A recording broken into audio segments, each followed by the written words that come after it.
Welcome, everybody. I'm so glad that you could join us tonight. I'm Denise Ortiz of mindbodyhealing.biz, and thanks so much for being here. Tonight, we're going to have Suzanne Sweeney with us, and she's going to be talking about the four keys to optimal health.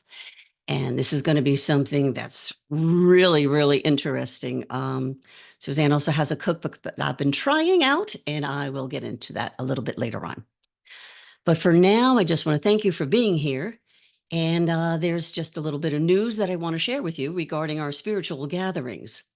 Starting next month, on December 15th, we will no longer have live Zooms. We're going to have everything pre-recorded to make it easier for you to access. So on December 15th, you'll just be able to go directly to my YouTube channel and you can watch the recording at your convenience. This will make it easier. You no longer have to wait for the Zoom link. You don't have to wait for Sunday night. After the 15th, you could watch it at any time that works for you. We're still going to be bringing a lot of great speakers with a lot of good information. And in between each month, we'll also have a few other people popping in. So keep an eye out during the month and to my emails or the Facebook group and the website for the different people we'll have coming in. Now, on December 15th, it's going to be our year-end kind of a recap of getting ready to leave 2024 and come in with wonderful, good information for 2025. I've got a lot of guest speakers who are going to be stopping in for a few minutes just to give you some tips and hints and a little wise information on just how to make next year just as good or better than this year has been. Now, most people make New Year's resolutions, which can be good, but the truth is every day you need to resolve to make it better and better, or at least as good and peaceful as it is today. So just think about what will be coming in the next year, and that's what we'll talk about. Also, if you have not joined my email list, that's usually the best way because Facebook does block a lot of information with their algorithms. So check my Facebook page or check my website. And at the end of this video, there'll be links there as well. So you can sign up for the email and know exactly who's speaking, what month they're coming up. And then you could check it out on YouTube. And you can subscribe to YouTube as well. And you'll be notified of who's coming up when it's premieres, the 15th of each month. So with that being said, we're going to be talking about optimal health. Now, health is something that a lot of us think about in all different kinds of ways. Now, I'm sure everybody here knows exactly what they're doing and how to do it because you're the best of the best. But for many people, health is, oh, I go to the doctors a few times a year. Or, well, I'm not feeling good. I'll check out what it is. This is typically what we've gotten used to over the years. And while that's all well and good, there's a much better way to do it. Being proactive. Just by being around the people that you know can help you, finding people who are able to give you information, other healers and helpers from holistic to alternative, and just see what the things you can do to keep yourself healthy before you come across sicknesses that may come along in your body. By keeping your body, mind, and soul in great shape and doing everything that you can. There are very simple things you can do. Like, for example, I do grounding. It's very easy. You just have to walk out into the backyard, walk onto a bare piece of land, or walk onto a beach with your feet just grounding. It helps balance your body, gives you new vitality and new energy that comes up from the earth. And it's just one very simple thing you can do. Breathing techniques. Now, if you're unsure, you could always look online for different breathing techniques. There's lots of things on YouTube about that. Different breathings will help you just to keep the body in balance. And then we have someone like Suzanne, who's going to tell you a couple of ways that you can do, actually four. She's going to explain how you can keep yourself in optimal health. Now, just to let you know, at the end of this program, I usually do a meditation, but I will not be doing one today. I'm having a little problem with my throat, but I promise on the replay, I will also add the meditation that I was planning to do, so I won't cut you short. All right. So now I'd like to take the time to introduce you to Suzanne. Now, Suzanne Sweeney, in her holistic practice, she teaches 4 keys to optimum health: diet, quiet, movement, and happiness. Now, when these aspects of an individual are balanced, good health and happiness abounds. She created the Optimal Health Cookbook, which you have to get. I have it, and let me give you a hint. Spice vegetable soup, delicious. Coconut carob candies, and what I'm trying this week is cod with Moroccan spices. You will love this. So the different things that she's doing is addressing the other 3 keys to optimal health. Now, Suzanne found that Tai Chi and Qigong are effective forms of exercise. They address the aspects of herself that have a profound effect on our energy systems, positive affecting the physical, mental, emotional, and spiritual accents of self. Now, Tai Chi and Qigong help you create your optimal health in a fun and easy way, and it allows you to truly heal, come into your own, and move beyond your pain and illnesses. Now, Suzanne has a bachelor's from Boston College. She is a licensed Czech holistic life coach too, certified functional diagnostic nutrition practitioner, a trained shamanic practitioner, initiated in the Unani tradition, and martial arts practitioner and instructor, and certified Reiki Okiden, 3rd degree. She's out of Massachusetts. She is available online, so you can contact her with any questions or even to set up a consultation with her. And all of her information will be listed at the end of the video in the links. So I would like now to introduce you to Suzanne Sweeney. Suzanne. Thank you so much, Denise. It's been so nice getting to know you, and I absolutely appreciate what you do here. And you hit upon it in when you said preventative. I'm all about prevention, preventative health, and I think if we could get to that model instead of sick care and be in preventative, actual health care, we'd be getting somewhere. We'd be a lot better off. Yeah, so I appreciate what you do. Thank you. So as you mentioned, I'm a holistic life coach, and what that means is the holistic piece. What that means is I work with all aspects of the self. And when I first started my business, Energized Body and Mind, I don't even remember how many years ago now, I mostly focused on diet and exercise because that was my forte, and that's what most people were coming to me for. And that was very helpful for some people. And then other people would not quite be getting where they needed to be by just addressing these 2 aspects. And in these people, I would see some sadness, confusion, hopelessness, and chaos. And I, these were patterns that I was seeing in people, and, no amount of diet and exercise is going to help that. And so I said, all right, we need to go deeper. And so I started to change the way I work. I wanted to help people go deeper because there's more than just this physical aspect of, diet and exercise that is necessary for optimal health.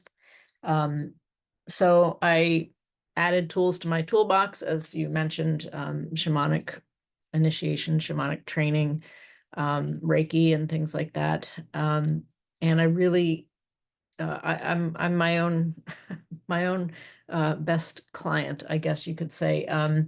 I kind of mirrored that, what I was seeing, and that, okay, diet and exercise got me so far. And I said, something is still amiss. What do I do? How do I address that? And really delving into my deeper self and what makes me happy and how to quiet down. And I found to be monumentally important. And that's how I work with all my clients. So I found that you really need to address all of these 4 aspects of self in order to get where you want to be and to attain optimal health. And, Tai Chi and Qigong, like you said, really address actually 3 out of 4 of these aspects quite well. Shamanic healing has been a fascinating tool. Reiki is a great support. And then my cookbook will address diet, which Tai Chi and Qigong don't quite get into quite as much.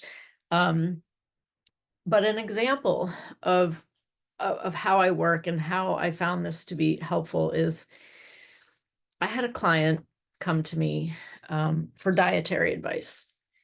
He was 3 weeks out of, he had had a heart attack and had bypass surgery 3 weeks prior to enlisting my help.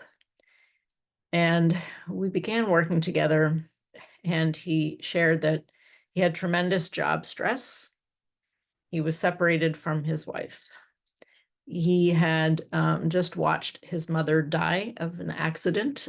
She died right in front of him, literally days before we met.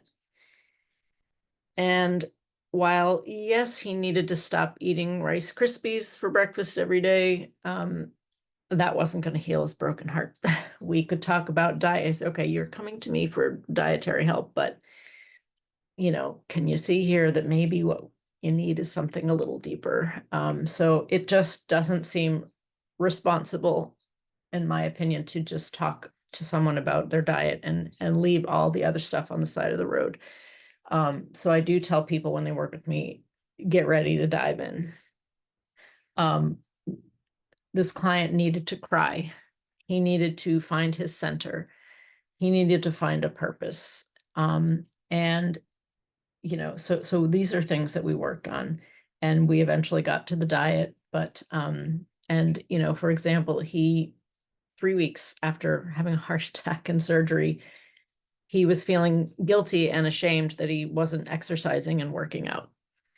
And I said, okay, we need to dig into the mindset behind that, because perhaps 3 weeks is not quite enough time. So this train of thought, this pattern that loops in your mind, must work out, must do these things. And, let's address that. And so this is an example of how I said, all right, I got to go beyond diet and exercise.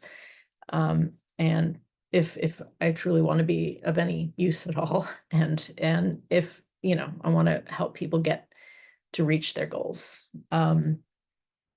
So that's how I kind of, that's how I work, and that's why I do what I do. And that's why I address all of these aspects. Diet and exercise aren't going to get you over a broken heart and fix your relationship and, get you healthy if you've got all these emotional problems. And on the flip side, no amount of, Reiki and meditation all day long is going to help you if you have a food intolerance and you eat Hostess cupcakes every day, and and you've got yeast overgrowth and these kinds. So we need to address all of it. And what I have found is that a lot of people kind of do one or the other. They're really into diet, exercise, and they don't want to talk about the other stuff, or the very spiritual, and they don't quite see how important that the diet, and they're eating junk, or they think they're doing okay, but they're really not listening to their body's cries for what they really need to be eating and how they should be moving. So, so they're all important, equally. And I would like to, so I'd like to kind of dive into all four and give a little explanation, or just some key points.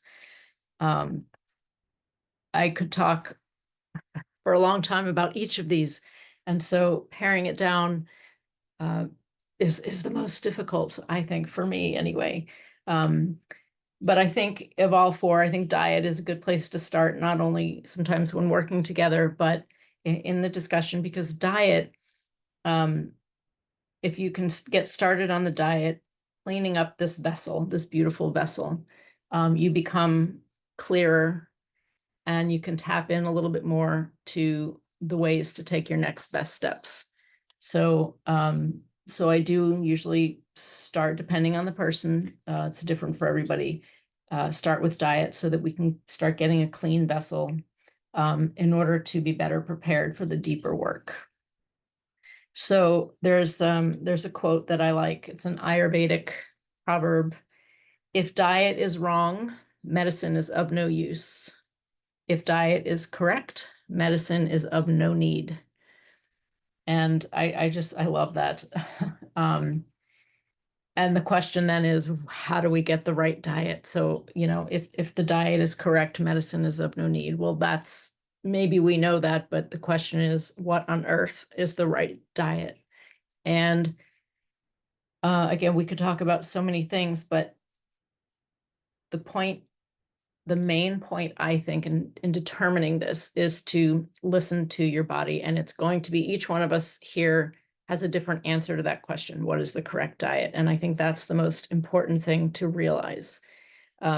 We have to start by letting go of the old paradigm of, oh, this health food is good for everyone. Garbage, get rid of it. It might be helpful for you. It might also cause you serious problems. So when you're reading, let go of reading that article in the Wall Street Journal, or reading about a scientific study about, a particular supplement or nutrient, and saying, oh, that's it. That's the solution. That must be for me. Now, those things all have their place. Research, dive into it. You read something in an article and it resonates with you, cool, dive into that. But if you're getting all your information from out there, you're probably not serving your body very well. So what we need to do is ask this person right here, what do I need to eat? How do you recognize the answer to that?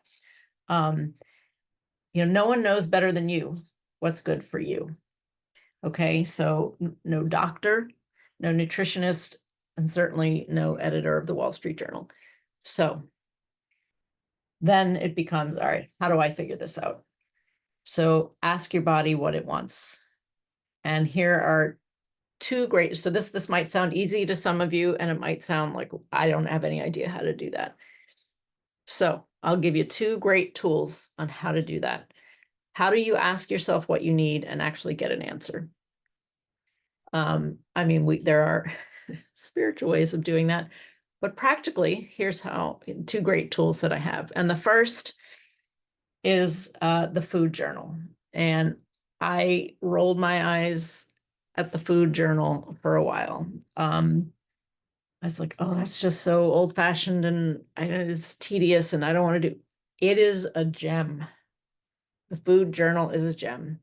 If you have symptoms, if you have any kind of symptoms, if you have bloating, if you have joint pain, you name it, the whole list of symptoms, how are you going to find out what is causing them unless you remember what you ate, not only today, but yesterday and the day before?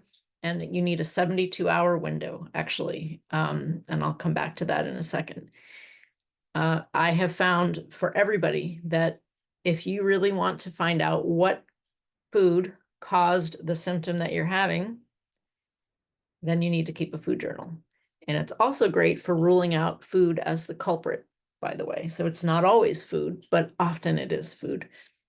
So, indigestion can even be caused by, of course, emotional stress and other things. But so let's say rule out food or pinpoint exactly what food, and it could be anything. There are some what I call heavy hitters, and I talk about them in my book, that are the most common triggers for people. But keeping a food journal, and so the minute you get a symptom can be, you can get a symptom immediately after ingesting something, or anytime between eating it and 72 hours later, and even beyond. And I'll give you a little trick on how to determine most likely how long it takes you to get a symptom. The beet test. Red beets. Cook them simply, eat red beets, and then wait to see them on the way out. The first time you see, and in your stool, not necessarily in your urine, but in your stool, the first time you see evidence of red beets tells you how long it takes something to begin to move through your system. That's transit time. the last time, so let's say you eat beets, you had beets tonight for dinner and you see them the next morning. Okay, so there's overnight. So stuff has started to move. Some people don't see them the next morning. Some people, takes longer, but this is transit time. This is how long how long it takes something to start moving through. And then note the last time you see the red beets. So it could be 2 days later, 3 days later. I've had people go, 5 days later. Average is 48 to 72 hours later. And that's your retention time. And that's how long something stays in your body. And that tidbit is actually very important for my second tool, which is elimination diet. And we'll come back to that. But this can help you. So if you do this beet test, you have notes, all right, here's how long something tends to stay in my body. Then you get a symptom and you can say, well, I'm one of these people, things move through me very quickly. I know people who, they eat something, it's gone, the whole evidence, no evidence of it, within 24, 48 hours. So then maybe you don't need to look back 3 days to see what could have caused it. You can stick within that, So that's just a quick kind of way to help narrow things down and figure out what's getting to you. So the food journal, I cannot emphasize enough how helpful it is. You can do it on your own. You write down everything you ate, drank, spices, snacks, the whole thing. And this will help you. You can figure it out. You do it for a week, 2 weeks, and you've got a lot of information right there. You can be your own detective. So that's the first tool, how to have your body give you the answers you need. And the second tool is the elimination diet. And I go through that in my book. I talk about the elimination diet. I explain it in brief. It's exactly how it sounds. You maybe after doing a food journal, you get some hints about what foods might be bothering you, or you talk to someone who can help you figure that out, and you eliminate those foods from your diet completely, 100%. You can wean off if you need to, or, some people go cold turkey. Some people like to wean off slowly. But once you are 100% off those foods, and you have to eliminate all of the foods at once. So you make a list of, a handful of foods that you want that you think are possible triggers. Eliminate them from your diet.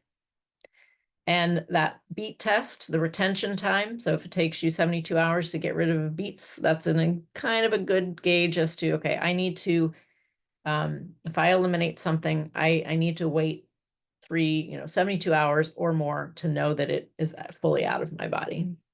So this helps you in the elimination diet, because you eliminate everything, all the triggers, the trigger foods, your list, and then you start reintroducing these foods one at a time. You eat it, you wait the 72 hours or whatever it is, take note, how'd it go? And then you can reintroduce the next food. So you make notes, and I hope this is, if I had more time, I'd get more into it, but I hope that makes sense. And you reintroduce all of the foods on your list one at a time, and you notice how you feel. Because once your body has had a nice little break from a potential trigger food, it starts to settle down a little bit, and then you eat it again, and poof, you notice big time. And these simple tools, they're simple, they're free, unless you need, some guidance with it.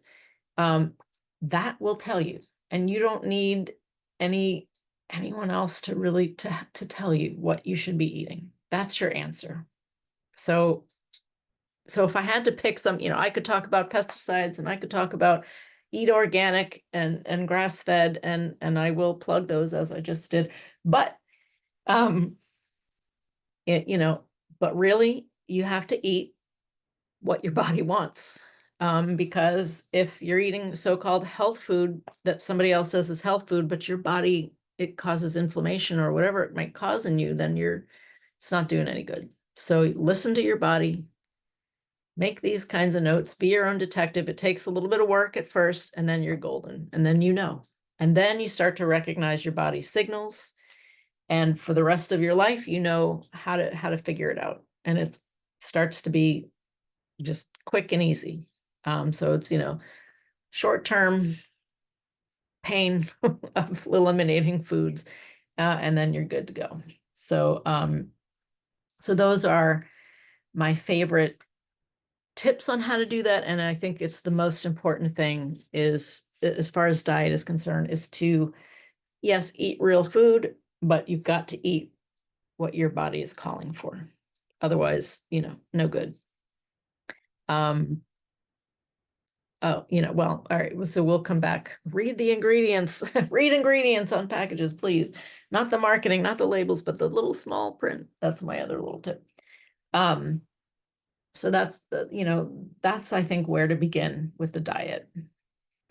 So the next key is movement. And by movement, yes, exercise, we can label it as exercise, but as with diet, I think the place to start with movement is to let go of old paradigms. And again, so the client I mentioned earlier, this thing in his head that he was so, stuck on, must go running, must exercise, and the heck with what his body was going through, is crazy to me. Somebody once said to me, make your movement match your mood. And I loved that. And I think, make your movement match your circumstances. It's, and how do we do that? Well, again, it's listening to your body. And there are two ways to move your body, if I had to summarize it into categories. And this is working out and working in. So we need to move a little bit every day, or do our best to do that. But what kind of movement? For how long? What do we do? Again, there's so much confusion, information coming at us like crazy, just like with the diet. So how do we figure this out? Your body will tell you. If you're feeling jittery, if you're feeling a little bit anxious and you've got this kind of energy, maybe a workout would be appropriate. What is a workout? Something where you get your heart rate up, you're breathing heavy, you're sweating. This is a workout. I mean, it can, go for a brisk walk, a run, a dance, lifting weights, any of those things, anything whatever makes your heart sing, first of all. Choose an exercise that you love. Okay. If you that way you'll do it. Pick the exercise that you'll do, which I think is a good place to start. Don't, I currently have a gym membership. I've gone, maybe twice in like the past 6 months. It's not my thing anymore. Not my thing. I like to be outside. Pick the exercise that you'll do. That's the best one, the one you'll do. So work out if your body's feeling strong and healthy and you've got kind of energy to burn. On the other hand, if you're feeling tired and wired, or just plain tired, or you're recovering from something, you're healing, then choose a work-in. What is a work-in? A work-in is an exercise or a movement, I should say, that you do where you could still carry on a conversation without kind of huffing and puffing too much. So heart rate isn't quite as much. Maybe you get warm, but you're not necessarily dripping sweat. So examples of this would be yoga and Tai Chi and Qigong. Maybe swimming, or a more comfortable walk, comfortably paced walk, but you get the idea. Something that doesn't burn too much energy. So the importance of this it is huge. If you think of energy, because if you don't have the energy already, then why are you going to go run and deplete it even more? Think of energy as it's a bank account, right? Your checking account. And working out, the sweat, the big workout that a lot of people love to do, expends energy. That's a fact. You lift weights, that actually tears the muscle, and then where the magic is in the rebuilding of it, in the rest afterwards. Hard workouts expend energy. They have benefits. They train muscles, etc., but they expend energy. That's just the way it is. So if you're already depleted, right? It's like your checking account. if you're depleted and you're very low, teetering on the brink, are you going to go, spend like crazy? Well, I hope not. And if you do, you're overdrawn. And in the energy world, that leads to a little hospital trip or something else, or the flu or something else. So if your energy is low, don't work out, work in. So I'm not saying then you get to be, you get a pass and you get to sit on the couch. Do a work in, move the body in some way. A work in is more impressive than you might think. It moves lymph because you're still moving. And it strengthens muscles. I'll briefly give you my exercise story. I was pretty hardcore. CrossFit, if you've heard of that, it's very intense weightlifting thing. I was heavy duty CrossFit. I was a marathon canoeer and kayaker. And grr, go, go, go. This was me. And I kind of started to feel like, all right, well, kind of somebody gave me a hint actually. And I was starting to feel, a friend of mine said, you need to, you need to settle. You need a little something on the other side, something to balance this out. And he suggested Tai Chi. And that was many years ago. And I fell in love. And here I am today. But long story short, during all my heavy duty exercise years, I ended up getting injured in CrossFit, a really bad injury, neck injury. And so I couldn't do that anymore. And it was a long time where I wasn't doing any kind of working out. My body just couldn't do it, couldn't move. I was stiff. I had a lot of pain, a lot of problems, but I was doing Tai Chi. And literally I did nothing else but Tai Chi for a couple of years because I just couldn't do anything else. And then my daughter was moving and she needed help moving furniture and stuff. And I was like, oh, I don't know how much help I'm going to be. I haven't been lifting weights in a while. Well, grab that couch, off I go. And I'm doing all the things I got, I'm like, oh my God, this is great.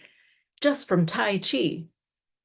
Because I did work my mind, Tai Chi is this gentle and people think it's boring or some people do. Well, I strengthened a lot doing Tai Chi and I learned how to move my body more efficiently. And I learned how to get things flowing and the top talking to the bottom and all these things. And so I hauled that furniture up the stairs better than anyone else who was in the room. So I'm just, point being, working in, don't feel guilty. Don't feel like you're not doing anything. It is doing something. It is doing a lot more than we think. So make your movement match your mood on your circumstances, please. And don't let your battery run out. So if you're depleted, the last thing you want, and so many of us are depleted, right? The last thing you want to do is damage your hormones even more by working out when you don't even have the energy to begin with. So that's that's the biggest thing I have to say, I think, about movement. That's really what I want to say. And if we have time later, I may take you through, I was thinking about doing it now, but I think I'll just continue and maybe we'll do a little, maybe a little breath work and Qigong kind of movement in a bit. Breathing, by the way, is part of movement. So I said, all aspects, I like to look at all aspects of a person. And these 4 keys, every aspect falls under one of these, like drinking water, hydrating, super important. That's going to fall under diet. And, we could talk about that. But there's not a lot of time. Drink water, electrolytes, and breathing falls under movement, right? We need to breathe. We need to breathe properly. We need to do diaphragmatic breathing and not chest breathing. And again, I chose not to get into that too much because I think maybe there have been other speakers on who do some breath work, or maybe Denise, I don't know, but I thought, all right, so maybe we'll come back to that, but super important: breathing, movement, diet, hydration, and pretty much most aspects of a person can fall under these categories. So, diet and movement. Third key to optimal health, quiet. And what do I mean by quiet? I mean, it seems kind of obvious, but introspection, sleep, looking inward, meditation, and just simply being quiet, being quiet, right? And if you have ever had a brilliant idea in the shower or while driving or while walking in the woods, you know exactly what I mean. All because you're quiet, right? You're probably not talking to anyone. There's nothing else. You're not busy doing something because you're in the shower. That's what you're doing, right? You're in the car. I have, so many notes on my phone, the verbal or whatever you call it. I don't know, when you dictate a note, because I'm getting like pops like crazy while I'm driving. My father started a software company from walking in the woods, getting brilliant ideas. This is where the magic happens, when we're quiet, right? When we're quiet, we make space, we make room for ideas to come in. The ideas are here, they're in your energy field, they're in there, but you can't even hear them because you're so busy, right? This is what our day to day, right? We're so busy that we can't even tap in sometimes. So quiet and introspection, look inward. What's going on in here? And talk to yourself, and I mean, you can have a verbal conversation, that's cool. But your body wants to talk to you, your spirit wants to talk to you. Listen, you have to be quiet in order to hear. So this is super important because, and this was something I personally wasn't doing very well before, which was why my friend said, you need some Tai Chi. You know, I went from one thing to the other. And even if it's something that you love and you're moving from one thing that you love to do to the other thing that you love to do, and you're like, no, my life is great because I love everything I do. And I'm going here and my calendar is full, it's too much. No matter how much you love all the things you're running off to, if you don't stop to breathe, to listen, then you're going to miss so much. You're not going to hear it. You're not going to hear your body's wisdom, right? So that running around from thing to thing, it's hard to avoid in this culture. But it can be, all you need is a few minutes a day, and people said they push that aside as a priority. You've got to move it up there on the priority list. You've got to take the time. If you miss a day, if it's just not possible one day, okay, just do it a few times. Do it when you can. Just recognize the importance of it, because the chaos that we are in, moving one thing to the next, always, always, always doing, chaotic mind leads to a chaotic body. Chaos in the body leads to chaos in the mind. As above, so below. So this is when disease comes in. When the chaos is going, as above, so below. Where is the chaos? Is it in your mind with the chatter? Is it in your body going and not resting? Chaos is when the disease states come in. So we want to avoid that. So it is ultra important to quiet. And by quiet, that doesn't mean read a book. That's a step in the right direction. It means do nothing. That is very difficult for a lot of people. Do nothing. Very difficult for a lot of people. So you get there by starting off with the walk in the woods, but not walking and thinking too much. Just walk and let it come. Just let ideas pop or let nothing pop and just walk. or sit there for 2 minutes, even 2 minutes. Sit there. Don't look at anything. Don't read anything. Don't think about anything, as best you can. And that's when you can just do that. You've told your body everything is okay. When you're going, you're in fight or flight mode. Certain hormones are going. And this is when, again, the body thinks it's needs to keep revving, and you never give it a chance to have the hormones that help you heal come in. So take the rest as often as you can to let the body heal, to tell the body it's okay, all is well. For those of you who have difficulty with that,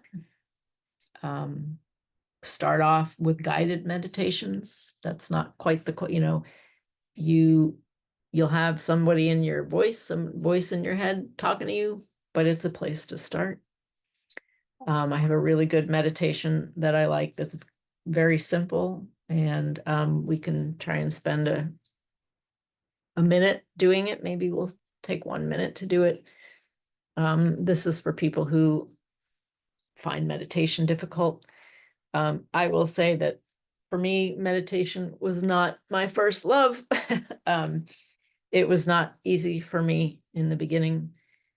And so Tai Chi and Qigong were my meditation. They still are. They are moving meditation. Meditation doesn't mean, or being quiet doesn't mean you have to be still, completely still.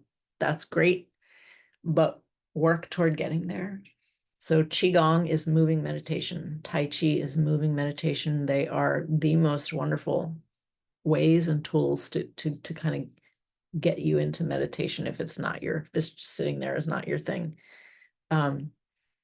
But if you want to try to do a kind of a quick 1 minute thing, anytime you're trying to be quiet and sit down and it's not working, let's do this together.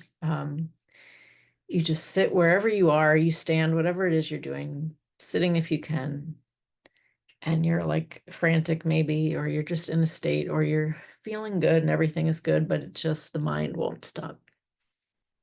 So sit and visualize and start to feel your head is 70% full of water.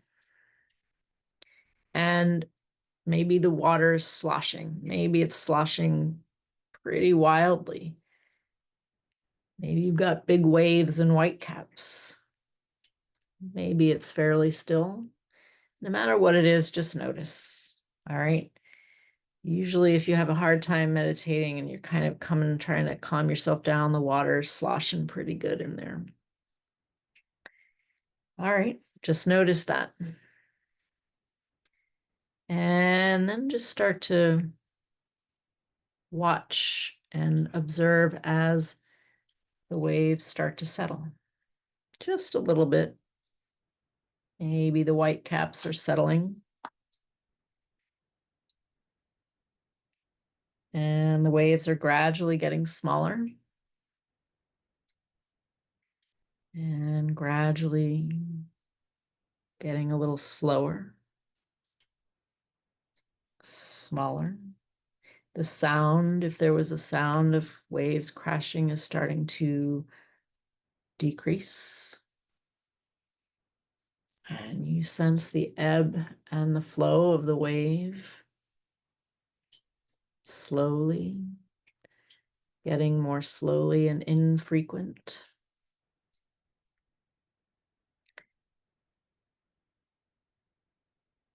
The size of the waves are smaller. Maybe there aren't even any waves anymore. And maybe the water is so still now. And soon the waves are gone and the water is still and clear, like a clear pond. Smile, smile at the calm. And no matter what the water is, maybe it's not even a clear pond, maybe it's still moving a bit. There's no right or wrong. just allowing it to settle and smiling to yourself that all is well.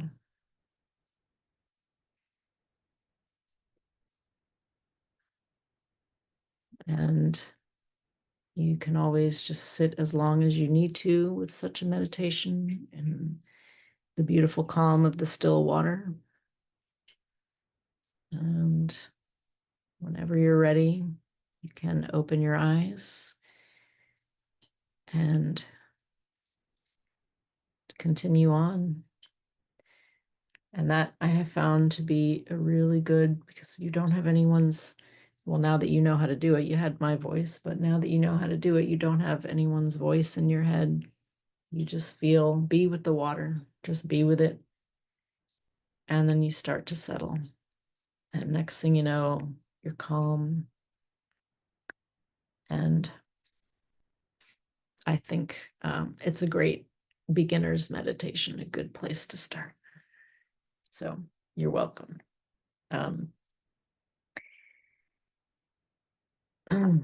So quiet, introspection, finding the peace.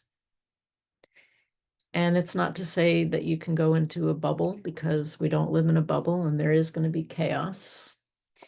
And the goal is to find your center amidst the chaos. Dare I say, merge with the chaos, because then you kind of can move with it without being it, if that makes sense. So, and the final thing I'll say about quiet, I have to talk about sleep, because, and I'll talk for about 20 seconds about sleep, because you all know how important it is. The recommended hours are from 10 to 6. I'm still working on getting to bed by 10. It's not my forte, but I'm working on it.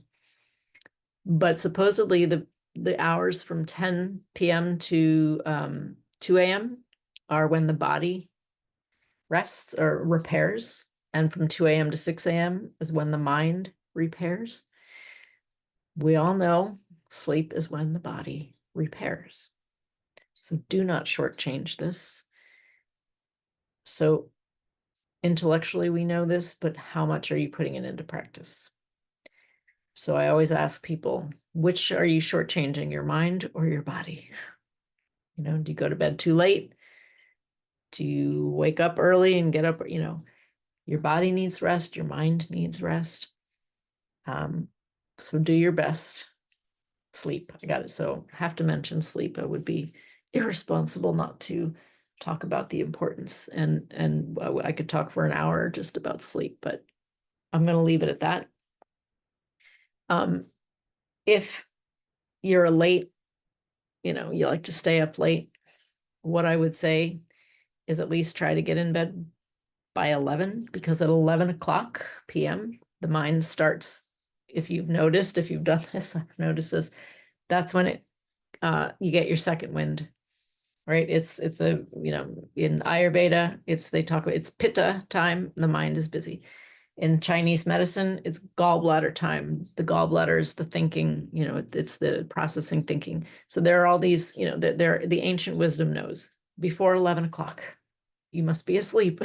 Otherwise, boop, boop, boop, boop, boop, boop, boop, starts. All right. So if you have trouble falling asleep and you go to bed late, just even if it's 10:45, right? So 11 o'clock is when the second wind starts and the mind starts getting busy. So, and I am a testament to that. I don't know. I've definitely noticed that cutoff for myself. And I'll end quiet with a quote, Bruce Lee, my buddy Bruce Lee, who says, "It's not the daily increase, but the daily decrease that is important. Hack away at the unessential." Right? So it's not about what more can I add to my life, what else can I do, but rather what can I remove. Hack away at the unessential, get it out of your life. And suddenly you have this space for all the things you need. Thank you, Bruce Lee. And finally, happiness.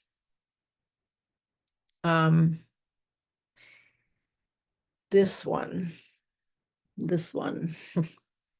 I'll say two things about this. And the first is kind of the, where do we begin? If we need a beginning point to happiness, what I would say is find out what makes you happy, find out what makes your heart sing, and do that. The end.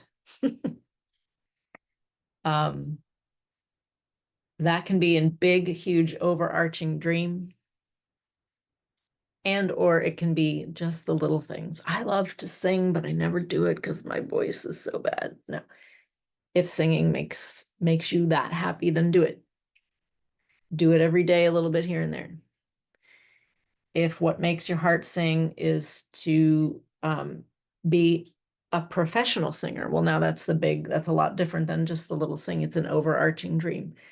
So how do we get there? You do take a step every day toward that goal. And it's not quite doing the thing. You're not the professional singer yet. You're not there yet, but you're taking a step toward it every day. That makes your heart sing. So it's sometimes easier said than done, but determining what makes your heart sing and doing the thing or taking a step toward the thing every day will bring about a great shift. Okay, so that is kind of a little tool, a place to start. Happiness goes deep, right? There's a lot to be said about that. And so another thing I want to say about happiness, I'm going to go a little deep here, maybe. We got to get rid of the stinking thinking, as I call it, right? The mind. So I think I have come to believe in this moment in time that we must have awareness in order to be happy, that we must address the loops going on in the head, the mind, the chatter in our brains, in our heads. I don't know, I think it was Stevie Wonder or Paul McCartney, or both of them, a song, "Be a Lover, Not a Fighter." Here's what I want to say. I think it's important. Be a lover first, be a fighter second. This is kind of a new idea that I have, and I'm finding it to be so true that I have to mention it to you.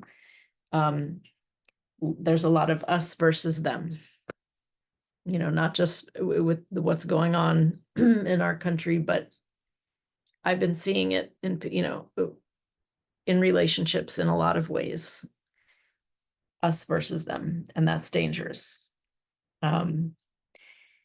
A lot of wanting to be right and using your words when you speak to try and change people's minds rather than using your words just to speak your truth. And I think even when you think you're right, even when you're so sure, use your words to speak your truth, not to try and change somebody else's truth. And just as importantly are the thoughts in your head. What are these thoughts going on? Are you always trying to, oh, I can't believe that person, I can't believe this, I can't believe? Or are the thoughts about what it is you believe in and your values and just focusing on you and your stuff, right? Or are you out there somewhere? Do you want to be right or do you want to be happy? Okay. At first I thought about that. I was like, well, I don't know. Are they mutually exclusive? I don't know. And I've been thinking about that. And I'm finally at the place where I'm like, yeah, there's something to that. Do you want to be right or do you want to be happy? And they're linked, is the point I'm making. Your happiness is linked to how much you're fighting something instead of just being here in yourself, standing up for what's right, but from love, not from I'm right and you're wrong, and not from the fight so much. So here's an example. And again, this you can think big picture about all the stuff going on in politics and all that yuck. But I'm going to give you a more, in my opinion, real life example. So, and especially if you are generally a peaceful person and you're saying, well, I'm not one of those people who do that. Maybe there's somewhere else in your life where this is happening. So, looking at your day to day. And so here's another example. I have a client who came to me feeling stuck and feeling various things and wanting my help. And her father was sick and probably in his last few months of life. And she was partially taking care of him. And she came to me and she said she was so frustrated, so stressed out because he wouldn't go to the doctor. And she's telling me the story as if, well, I mean, of course you understand what I'm saying, Suzanne, because I mean, I kept telling him, you need to go to the doctor. And he didn't want to, and he kept refusing. And she's saying, and she was this trying to make him go to the doctor. And he didn't want to. And, that's her fight. That's the fight that I'm talking about. Who are you trying to convince to do something who doesn't want to do something? So we do this probably a lot with our loved ones or whomever. But every time, how does that feel? I'm trying to get him to do something. And it's for his own good. It's for good. It's good. Go to the doctor. Whatever the reason, the man doesn't want to go to the doctor. And just let him be. Stop fighting. All of a sudden, you're here instead of this, right? That is where happiness comes from. You cannot have happiness. You cannot be happy if you're in the fight all the time. And so just look for it. Where is it in your life? And also that was an example of, using your words, trying to convince someone of something rather than you can make suggestions. Hey, Dad, maybe it's a good idea to, I don't know, what do you think about this? Go to the man doesn't want to, then, okay, then you put it out there, you speak your truth, you say, and then you just step back. And wouldn't it be better to spend the last few months loving him than fighting with him, right? So you say your piece and then you just let people be, let it be. You cannot be happy if you're fighting. And another just sort of day-to-day example of that, I was driving along the other day. This just happened maybe a week ago, and I saw a sign in somebody's yard that said, "Fight hate." And I mean, honestly, I have to laugh. I can't. I can't. Fight hate. I don't know. I mean, so you guys see it, you're laughing. Okay. I get what you're trying to say. I get it, but your words are important. How does that even make you, how does that feel in your body? Fight hate. Yeah, right. Doesn't feel good. So are you actually wanting to fight? Are you actually wanting to hate? Probably no and no. I mean, I don't know. I think let's just assume no and no. then why are you saying it? Why even bother going down that road? Why even bother using those words? Flip it. You know, I don't know what you're going for. Maybe you're going for love and kindness and be kind to each other and not to be dictatorial. Be kind, you know, but just, you know, uh, these do this and do that. Be kind. I had a woman at work who had a magnet. Be nice or get out. I'm like, I can't, you know, so just, you get what I'm saying. All right. Where's the fight? Find it. You might have it in there somewhere. And not to say that fighting is not ever appropriate. What I'm saying, keep your warrior spirit. It's important. Love first, fight when necessary. Don't just go right into the fight. Right. And half the time we don't even know what we're fighting because we don't even know our own values. I know I don't like that. I don't know what I do like, but I know I don't like that. There's nothing to stand on. So this is what I have found to be super important if you want to be happy. Mm. Right. And it's something, a point that you make too on that. It's the words that you use. It's the energy behind those words. One of the favorite things I remembered hearing about was Mother Teresa said that I will never attend a war rally, but I will attend a peace rally, because you put out to the universe what you want, not what you don't want. Yeah, absolutely. Well said. And that's exactly it. And so there's a lot of fight there, and it is needed at times, but watch it, just find it. I think the example with my client was just so so in my face. I was like, wow. And she, you know, and then you wonder why you're not at peace. That's it. It's really it. It really is. Yeah. So I don't want to keep talking. I'm beyond my time. So I just Oh, it's great information, though. I mean, it's, you know, just everything that you said. It's not just about the food only. It's not about the exercise only. It's being at peace, having quiet time to let go of what's in your mind. You know, all of these things are equally important to keep balance in your body. I mean, we need everything to be balanced, not just one thing in there. Holistic. It's more a holistic approach. exactly.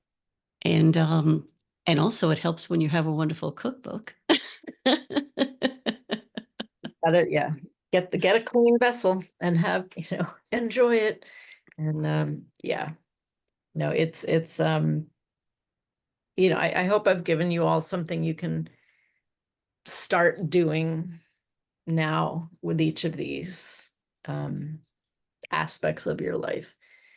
And yeah, and if nothing else, make some chestnut cookies, which is what I did before I came in here. So now I get to go eat one with chocolate chips, of course.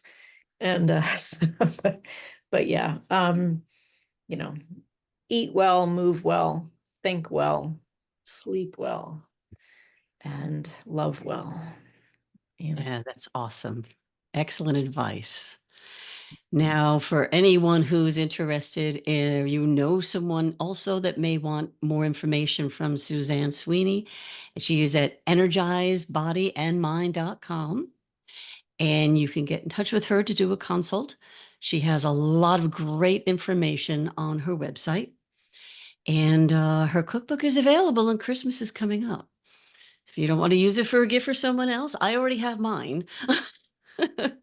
But just get it for yourself, because it's like such wonderful, easy. I mean, she goes on about the things you should have in your cupboard in general, so you can cook a lot of these things. So it's not like you've got to go out and buy ingredients that you'll never use again, which is what I really liked about it.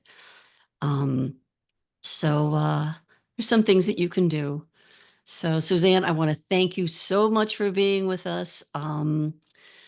It's just been so great, having you come on and share all this information. And I want to thank all of you for being here tonight, and especially on our last live Zoom. It was wonderful to have you all here. And like I said, we're going into a better way of doing things now, where you'll be able to access the information that I'll be getting together for you so much easier and quicker and at your convenience. And the whole idea that when I started the group was just to share this kind of information with people, things that can help you along, or perhaps you can see this and share the video with a friend and say, you might want to look at this if you're looking for information on food or on meditation or on hypnosis or on shamanic work. We've had a lot of wonderful speakers in the past year. And with the new year coming up, I have some equally wonderful people as well. And if you don't have my YouTube channel, look at the end of the video. You could also find it through my website, which is mindbodyhealing.biz. And just get on the YouTube and see all of the previous ones you may have missed, and you'll see what will be coming up. There's someone I just put a podcast on in November that was pre-recorded, and it's wonderful information that you'll see in there by Cindy Karras about healing. And just keep an eye out for all the different things that we're bringing to you, and just my joy in doing this. And again, I want to thank you all for being here live. And I promise I will put a meditation on the replay when I edit, and my voice is a little better and not so scratchy. So keep an eye out for that. So again, thank you, Suzanne, and thank you everyone for being here. I hope you have a wonderful night, and we'll see you, or actually you'll see me on December 15th if you go to the YouTube channel and find all the speakers I have to give you some great insight into 2025. Denise Ortiz of mindbodyhealing.biz. Thanks so much. Thank you. Thank you so much, everyone, for being here. Bye-bye, all.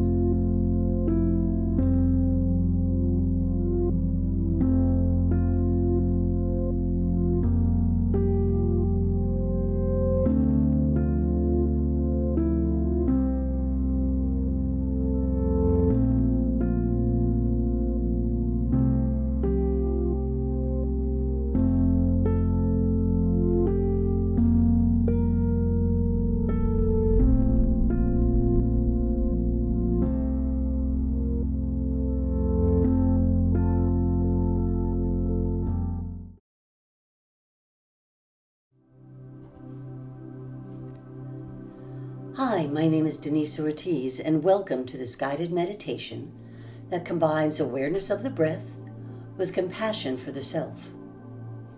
In this practice, we will use the breath as a tool to support the cultivation of self-love. To begin, settle down into a seated position. Elongate your spine and relax your shoulders, closing your eyes when you are ready.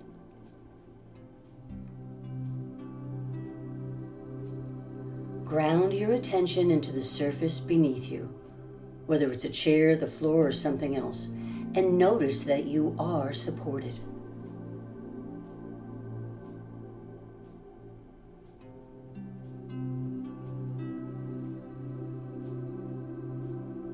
Sense the energy of space supporting you. Notice the energy of presence of the surface holding you, as well as that of the air surrounding you.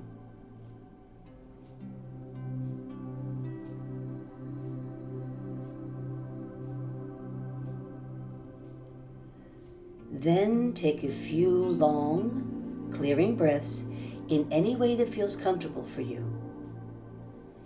Invite your thoughts to soften with each out-breath.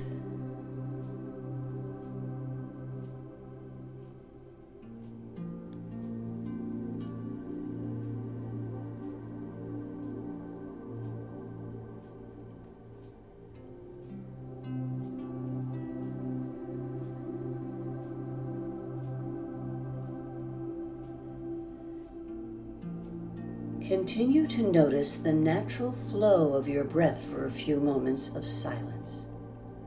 Allow the breath to flow at its own pace and depth.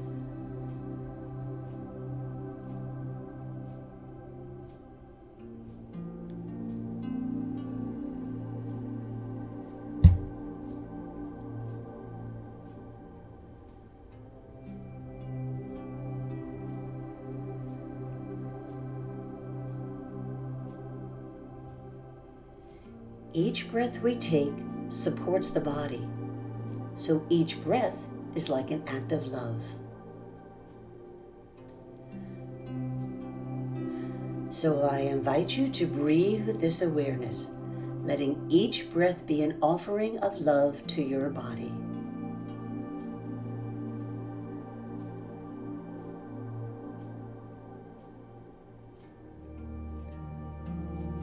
As you inhale, feel a sense of love, compassion, and kindness growing inside of you.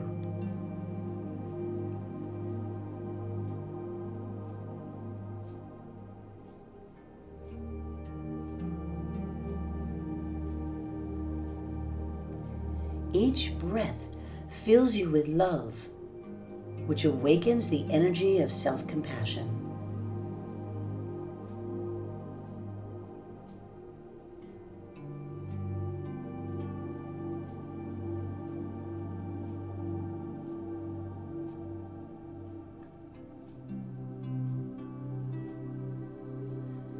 As you continue to breathe now, you might repeat, I love myself with each breath that I take.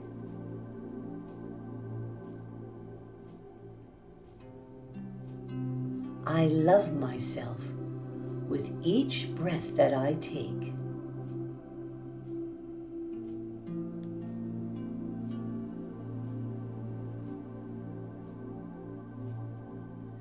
I love myself with each breath that I take.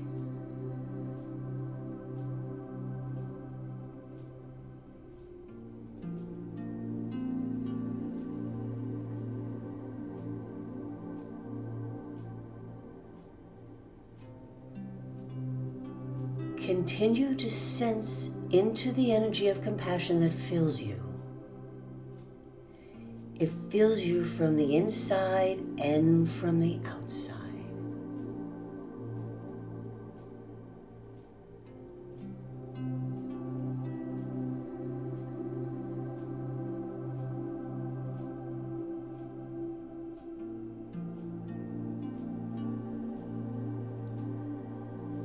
Stay here for a little while longer.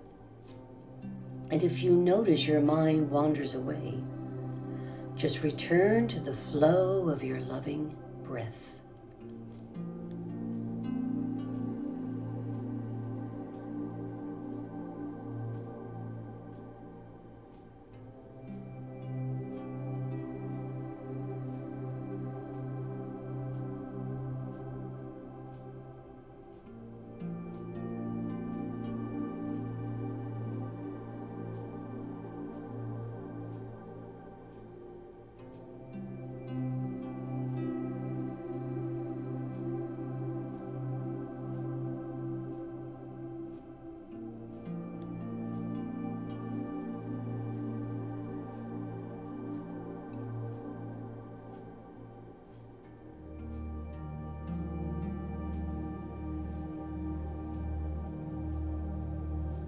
I love myself with each breath that I take.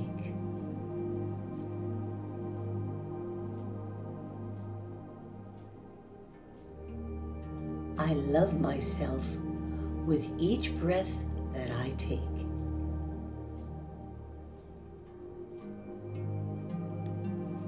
I love myself with each breath that I take.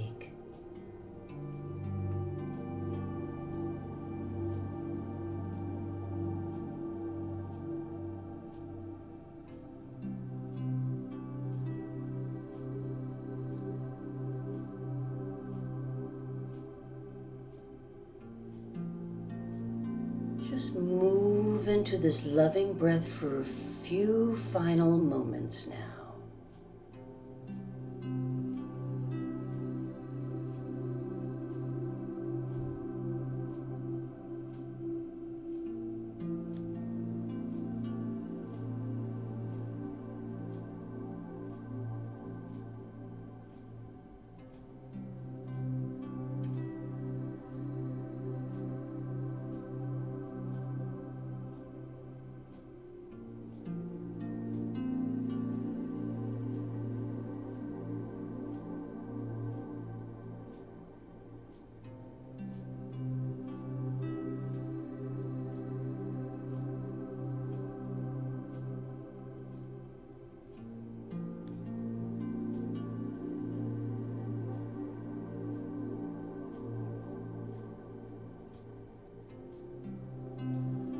Release any words from your mind now, and, breathing naturally, sense into the surface supporting you.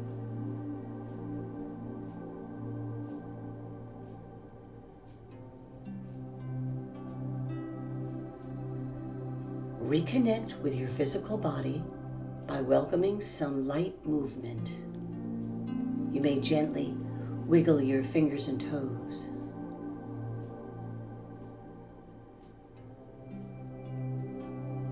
And whenever you're ready, you can slowly open your eyes, letting loving breaths continue to support you throughout the day.